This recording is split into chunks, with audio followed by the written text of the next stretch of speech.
Ayat 33, siapakah yang menggugat kita? Orang-orang pilihan Allah. Siapa yang membenarkan kita? Siapakah yang dapat menghukum kita? Tidak ada orang bisa menuduh kita. Dekat saja dengan Tuhan. Apapun kata setan, kita lebih dari orang menang. Kristus Yesus, mana mungkin? Yang telah mati, maka lebih lagi, mana mungkin Tuhan Yesus menggugat kita? Sayangnya pun dia luar biasa. Yang telah bangkit, yang juga telah mati dulu sebagai Allah, yang malah jadi pembela bagi kita. Tahu gak saudara, Yesus mati bagi kita, Yesus bangkit bagi kita, supaya oleh kebangkitannya kita semuanya bangkit bersama dia. Kita semua menang melawan setan. Segala kuasa sudah di bawah kakinya, supaya kita yang tubuhnya ini, kita yang anak-anak juga menang melawan setan. Tidak ada hak setan lagi atas kita. Dan kemudian dan naik ke sorga, duduk sebelah kanan Allah Bapa, memerintah dan jadi pendoa syafaat, menjadi pembela kita. Dia imam besar, dia pembela kita, dia pendoa syafaat sama kita, dia gembala kita. Bagaimana baiknya Tuhan itu. Dan dia Tuhan kita, dia penebus kita. Haleluya. Kalau sudah begitu diberikan Tuhan, mengapa kita bimbang?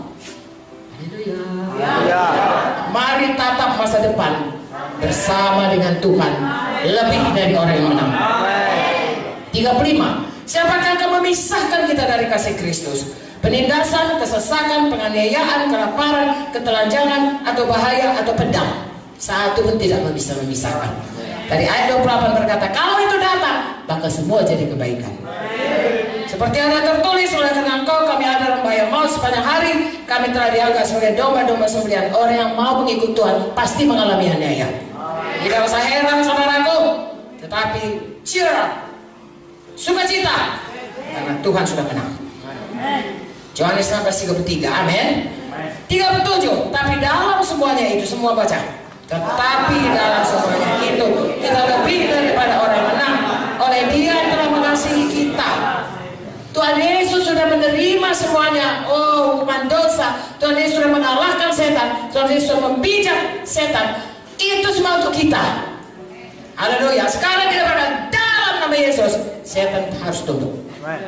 Lalu kita berkata dalam nama Yesus, Bapa, genapi janjimu, diberikan Tuhan kepada kita. Hari malam kita berkata dalam nama Yesus, siapa yang percaya lahir baru semua. Haleluya. Lebih dari orang menang. Haleluya. Ayat 38-39, supaya kita tahu saudaraku, jangan pernah kita tidak menggenapi apa yang dikatakan oleh Kejadian 1:28 tadi, berkuasa di bumi ini.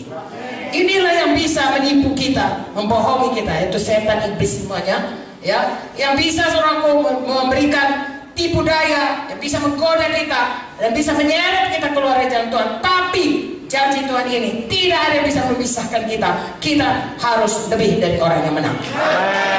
Coba baca saudaraku, bagaimana ayat 38 ini berkata, sebab aku yakin. Apa sayang?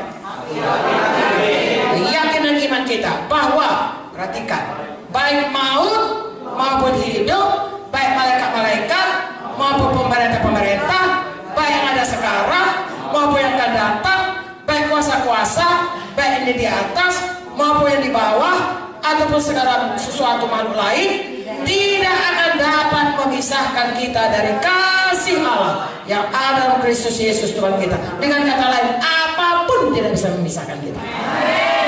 Saya dan saudara, mari maju terus dari satu kemenangan kepada kemenangan berikutnya.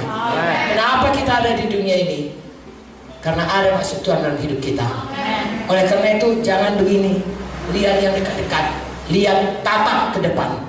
Maksud Tuhan, saya dan saudara harus dikembalikan kepada kemuliaan Tuhan. Pastikan saya dan saudara bukan saja dalam iman, pastikan kita berubah hari lepas hari. Haleluya. Mulai dari saudara yang baru lahir baru sampai kepada saudara yang menjadi hamba Tuhan, ya, dengan jemaatnya begitu banyak, semua kita harus berubah. Haleluya. Saya bertanggung jawab akan hidup saya, saudara bertanggung jawab akan hidup saudara. Mari kita saling menolong. Besi menajamkan besi. Haleluya. Seperti semalam cerita Kak Joyce, Naaman itu, kalau ada orang menasihatkan kita, walaupun kita pemimpin, mau mendengar, rendah hati, mau berubah, terima kuasa Tuhan. Haleluya. Lalu kemudian yang kedua tadi, saudaraku, selain kita berubah, kita harus punya banyak anak yang buah yang kekal bagi sorga. Haleluya. Yohanes 15 berkata, buah yang tidak batang yang tidak berbuah dipotong, tetapi kalau kita berbuah makin lebat lagi. Kuncinya kita lengket kepada Tuhan. Hari ini kita tahu itu semua berarti kita itu harus dekat dengan Tuhan, selalu penuh Roh Kudus, harus patuh. Ya, saya selalu katakan 3P. Ya, patuh, percaya, patuh, puji Tuhan, penuh Roh Kudus. Ya, maka akan membawa kita terus lengket dengan Tuhan, membawa kita dekat dengan Tuhan, kenal jalan Tuhan, dan membuat kita selalu berbuah. Berbuah baik dalam buah roh, juga dalam pelayanan. Kita memiliki banyak anak, banyak murid. Haleluya. Selanjutnya berkuasa. Saya dan saudara bukan hanya menginjil berkuasa, hidup kita ini juga lebih dari orang yang menang. Setiap hari kita diperhadapkan pada keadaan-keadaan, ya, di mana kita diperhadapkan, saudaraku, kepada pilihan menang atau kalah, berkat atau kutuk, hidup atau mati. Amin. Selalu pilihan. Tuhan berkata, mengapa gerangan kau pilih kematian? Pilihlah hidup, pilihlah berkat, pilihlah menang, pilihlah berhasil, pilihlah kelimpahan. Tuhan sudah menyediakan itu semua. Haleluya. Tapi itu kehendak kita, kena bebas. Hari ini saya sampaikan ini supaya semua kita, karena ini saudara bermacam-macam ada di sini, ini berlaku bagi kita semua. Semua kita harus berubah. Saya ulangi, mulai kalau kita sudah lahir baru, jiwa-jiwa itu tolong supaya hidupnya berubah. Kemudian kita semuanya harus punya banyak buah kepada Tuhan, buah yang kekal. Yohanes 15:16 berkata, buah yang kekal, yaitu jiwa-jiwa, pelayanan kepada Tuhan. Amin.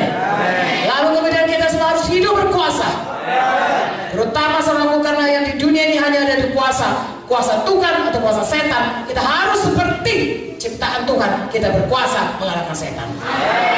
Baik kematian, baik maut, baik ini, baik itu, baik setan manapun, baik yang dulu, baik sekarang, baik akan datang, baik di atas, baik di bawah, manapun itu, lebih dari orang yang menang.